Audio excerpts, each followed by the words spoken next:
சாய் பக்தர்களுக்கு என் அன்பு வணக்கங்கள். ஓம் சாய்ராம். என் அன்பு குழந்தையே, நான் வேதனையோடு காத்து கொண்டிருக்கின்றேன்.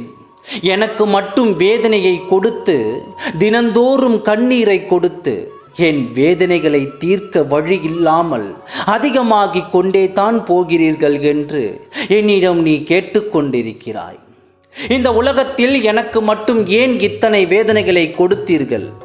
என் வாழ்க்கையை கெடுத்து இன்று வரை என்னை வேடிக்கை பார்த்து கை கொட்டி சிரிக்கும் மனிதர்களால் நிம்மதியாகவும் சந்தோஷமாகவும் வாழ்ந்து வருகிறீர்கள் என்று வேதனையுடன் உன் சாயப்பாவிடம் தெரிவித்தாய் அல்லவா? அதற்கு பதில் சொல்லத்தான் வந்திருக்கின்றேன். முழுமையாக கேள்.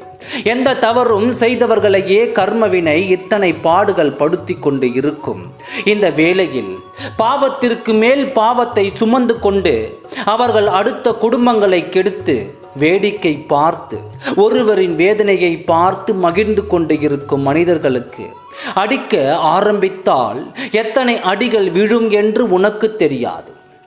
நீ அவர்களை பார்த்து உன் மனதை மாற்றிக்கொள்ளாதே. அப்பா சொல்வதை பொறுமையோடு கேள் குழந்தையே. உதவி என்று கேட்டால் ஓடோடி செய்யும் உன் உள்ளமும் ஒருவர் கஷ்டப்படுவதை பார்த்தால் மனம் இலகி போய் அவர்களுக்கு உதவி செய்து அவர்கள் காரியம் முடியும் வரை அவர்களுடன் இருந்து அவர்களுக்கு ஆறுதல் கொடுத்து உன்னால் முடிந்தவரை உதவி செய்து பிறரது கஷ்டங்களுக்காக என்னிடம் நீ வேண்டுதல் வைத்து இப்படி ஒரு நல்ல குணம் கொண்ட என் குழந்தையிடம்தான் நான் இருக்க வேண்டும் என்று ஆசைப்பட்டு உன் இல்லத்திலும் உன் உள்ளத்திலும் நான் குடியிருக்கிறேன். உன் உள்ளத்தை இவர்களை பார்த்து இவர்களைப் போல் ஆக்கிவிடலாம். அப்பொழுதுதான் நான் நிம்மதியாக இருக்க முடியும் என்று உன் குணங்களை நீ மாற்றிக்கொள்ளாதே. உன் சாயப்பா இலகிய மனதிற்கு தான் நான் அடிமையாக இருக்கிறேன். என் குழந்தையே, யாருடைய வேதனையை பார்த்தும் கை கொட்டி சிரிக்காமல் அவர்களுடன் ஆறுதலாக இருந்து அவர்கள் வேதனையை உன் வேதனையாக எடுத்துக்கொண்டு அவர்களுக்காக என்னிடம் பிரார்த்தனை செய்கின்றாயே. இந்த நல்ல உள்ளத்திற்கு தான் நான் உன் சாயப்பா அடிமையாக இருக்கின்றேன். இப்பொழுது அவர்கள் படும் பாட்டையும் அவர்கள் இழக்கும் இழப்பையும் உன்னால் தாங்க முடியாது. அந்த அளவிற்கு வேதனைகளை சுமந்து கொண்டிருக்கிறார்கள். ஏன் தெரியுமா? உன் உறவை பிரித்து வேடிக்கை பார்த்து உன் கண்ணீரில் ஆனந்தத்தை கண்டிருக்கும் அவர்களுக்கு இப்பொழுது கிடைத்திருப்பதே மிக குறைவான தண்டனை. இன்னும் அதிகமான தண்டனையை அனுபவிக்க காத்திருக்கிறார்கள்.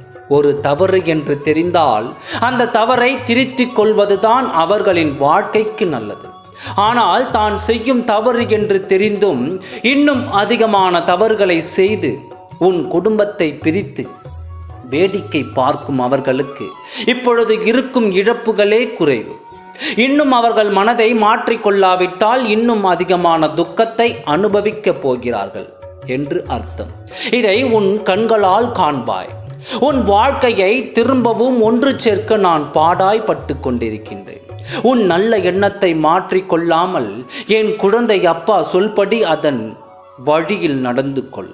விரைவில் உன் வாழ்க்கையை நல்ல வழியாக்குவேன் என்று நீ மறந்து விடாதே. ஓம் சாய்ராம். நன்றி, வணக்கம்.